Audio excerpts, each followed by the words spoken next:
Thank you for watching, and if you found the video enlightening, Please give it a like, share it with your loved ones, and subscribe to stay connected with us. don't forget to click the bell icon to receive the notifications.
a two-part.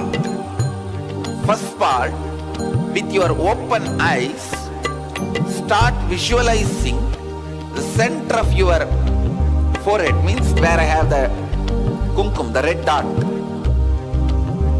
Center of that spot in you, means your third eye is open. Your third eye is open. You are looking through the third eye. First few minutes it will be a little difficult, but you will catch it within 4-5 minutes. Let your eyes be open, but look through your third eye.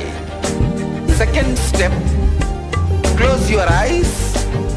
Visualize the intense golden light is entering into your being and functioning on your third eye. Actively getting centered on your third eye.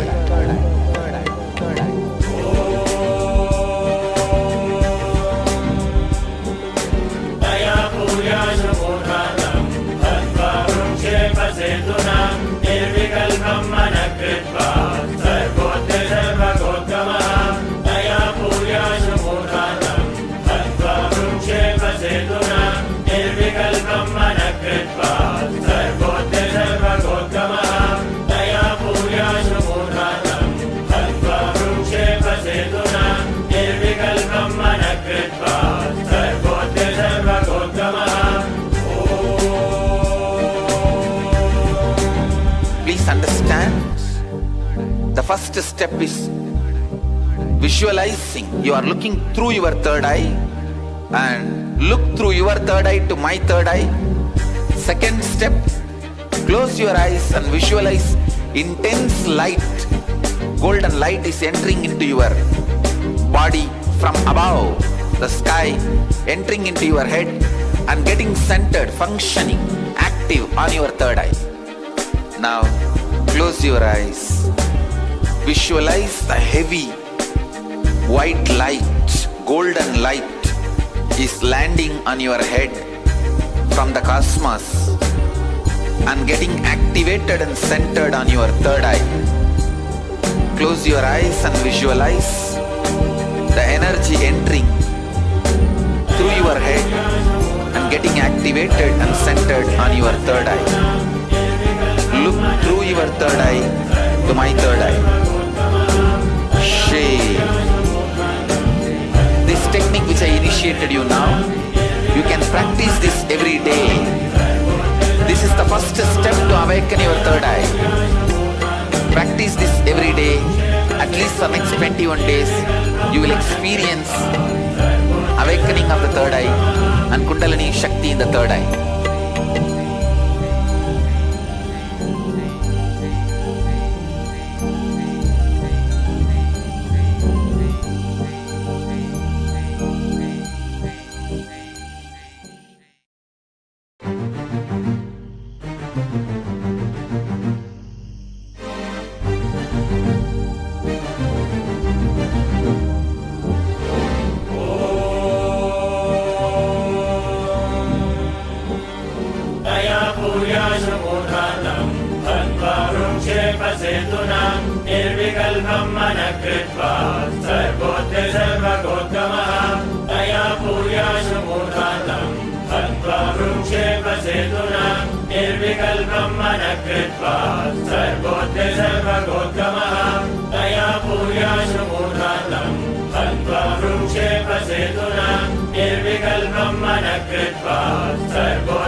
Third eye. The techniques I have designed are most safe. To tell you honestly, I have not even designed this technique. I took it from Shaivagamas, Mahadeva's teachings to Devi. I took it from that and organized it. Only the permutation combination is my contribution. Otherwise the original technique is from Shaivagamas. I have taken this techniques, organized it It is time-tested, foolproof. No wrong, bad, ill side effects. The only side effect is bliss, knowledge and enlightenment. I'll initiate all of you into that process. Listen to the technique properly.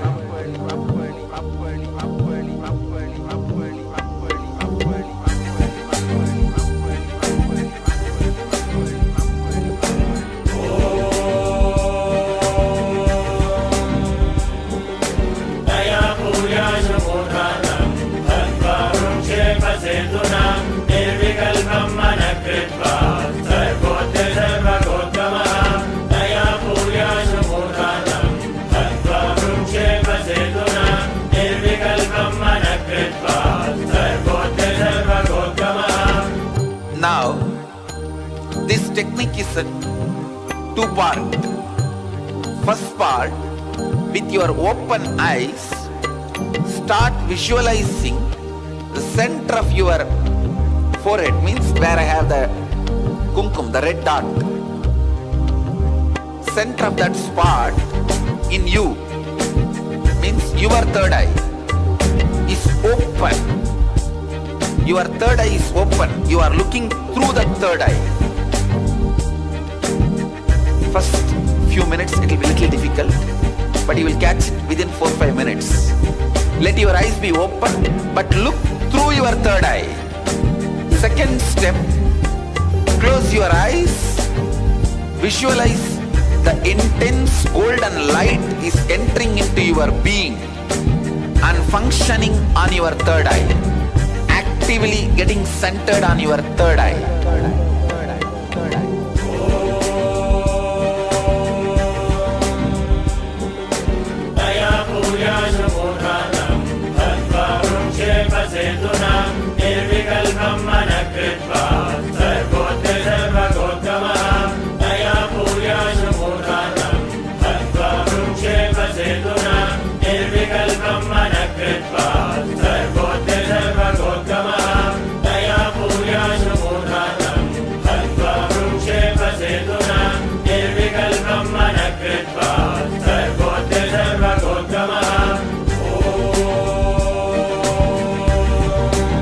Please understand, the first step is visualizing. You are looking through your third eye and look through your third eye to my third eye.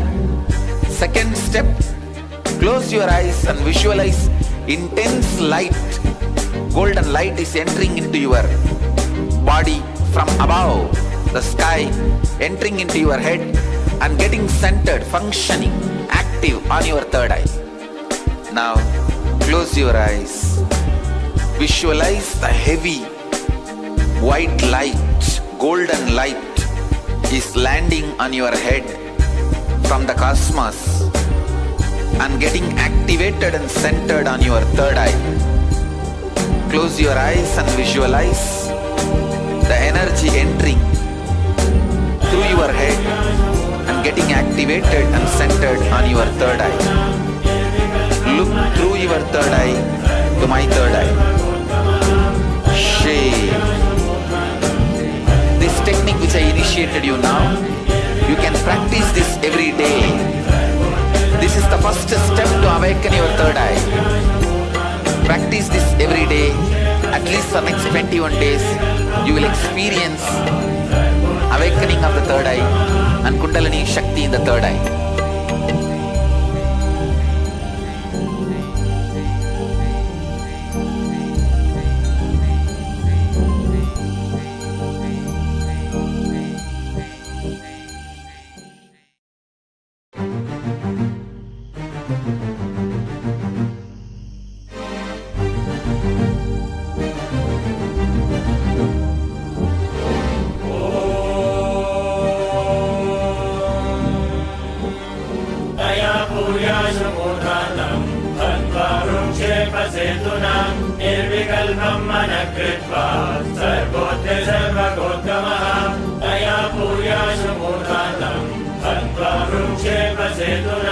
Nirvikalpam manakritva sarvotya sarvagokama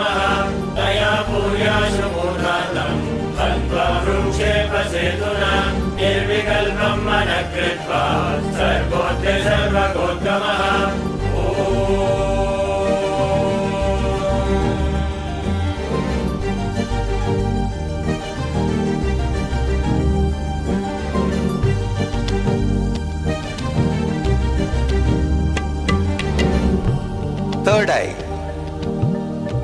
The techniques I have designed are most safe. To tell you honestly, I have not even designed this technique. I took it from Shaivagamas, Mahadeva's teachings to Devi. I took it from that and organized it. Only the permutation combination is my contribution. Otherwise, the original technique is from Shaivagamas. I have taken this techniques, organized it. It is time-tested, foolproof. No wrong, bad, ill side effects. The only side effect is bliss, knowledge and enlightenment. I'll initiate all of you into that process. Listen to the technique properly.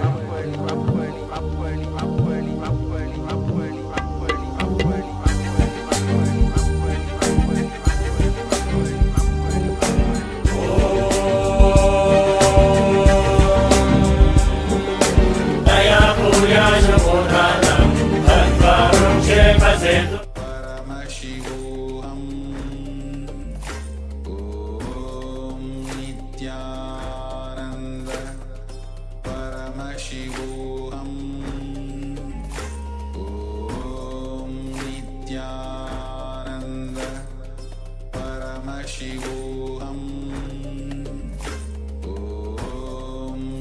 Nityananda Paramashivoham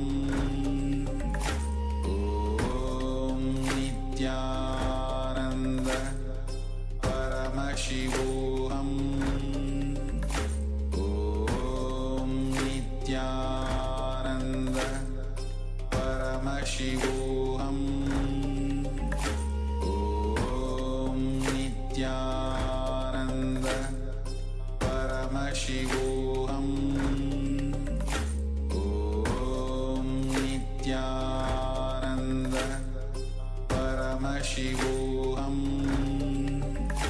Om Nityananda Paramashivoham Om Nityananda. Welcome. I hope all the participants are able to see us and hear us clearly. If you can just give us a thumbs up on the camera. Yes, Nityanandam to all the participants. Let us now begin with the first power manifestation session of today's Paramashivoham program. We're all now going to be manifesting the power of third eye blindfold reading, where we'll be able to see beyond just our eyes, seeing with the third eye. So for this, we just need two things. One is a blindfold. Any cloth will work if you don't have an actual blindfold. Just take a few moments to grab any cloth. It can just be a towel, and you can tie that around your eyes, and you can have a notebook and pen, or if you're typing digitally on your phone or laptop, that's perfectly fine. You can use that as well. So with this, let us now enter the power manifestation. So first, before entering the power manifestation, we need to understand the direct words of Paramashiva, where he explains this power in the Hindu scriptures, which is the Vedas and Agamas.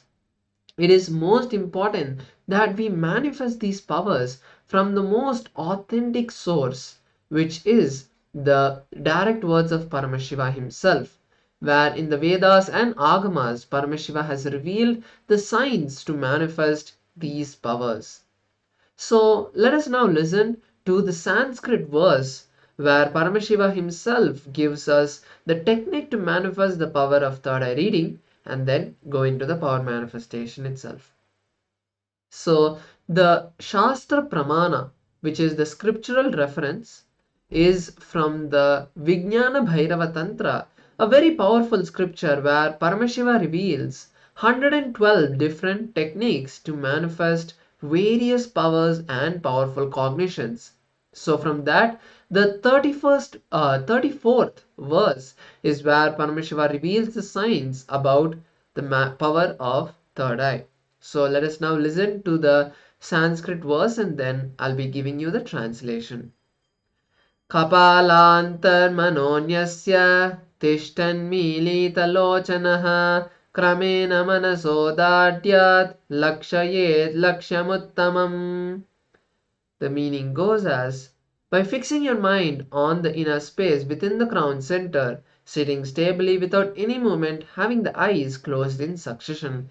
By that stability of the mind in inner space through the power of third eye, one directly sees the ultimate goal, Lakshyam, having the vision beyond the sight that reveals any place or object, attaining the space of oneness with the source, Paramashiva. So this is the beautiful Shastra Pramana, the scriptural reference where Paramashiva himself declares and teaches us the method to manifest these extraordinary powers. So the technique for manifesting this power from Paramashiva himself is very simple. We'll be closing our eyes and visualizing Swamiji inside our inner space. So in the verse, Paramashiva said, by fixing your mind inside the inner space within the crown center. So that space which Paramashiva is talking about is the space of the crown center where the Guru energy is. The crown center is the seat of the Guru. So we'll be visualizing Swamiji, who is our master, who is our Guru. And that is the first step of the manifestation. Next, Paramashiva tells us that we need to bring stability of the mind and inner space. So how do we do that? For that, Swamiji has given us a very powerful technique, which is chanting the Mahavakya. The Mahavakya is like a passcode, like how we connect to the internet or how we can open our laptops. That's the password that we keep to be able to access the laptop or the internet. So in the same way, there is a password to connect with Paramashiva, which is this Mahavakya, Om Nityananda Paramashivoham. So this Mahavakya is the password for all of us to connect with Paramashiva. So by chanting this Mahavakya, we will be able to completely bring the restfulness in the mind and inner space and attain that space of oneness with Paramashiva. So when we do this, Paramashiva says we will manifest the power of third eye. So with this, let us manifest the power. I request all the participants to now please close your eyes with a blindfold. Just closing your eyes still allows lot of light to fall on your eyes. So that is why it is recommended that you blindfold your eyes. And also I request all the participants to please keep your cameras turned on so that we can see you, and that space of entanglement where we are in that high space of consciousness, as we are the blessed acharyas for this session. Swamiji has blessed us to express his energy and share that with all of you. So I request all the participants to keep your cameras turned on. Now once you have blindfolded your eyes, let us now visualize the beautiful form of Swamiji. Today we are going to be seeing numbers blindfolded. So when you request Paramashiva, ask him to show whatever is being projected for all of you. Now let us start chanting the Mahavakya. Om Nityananda Paramashivoham. Now the first two numbers are being projected for all of you to see. You can all start chanting the Mahavakya and request Swamiji to reveal to you whatever numbers are being projected. Let's begin. Om Nityananda Paramashivoham. Om Nityananda Paramashivoham. Om Nityananda Paramashivoham. Om Nityananda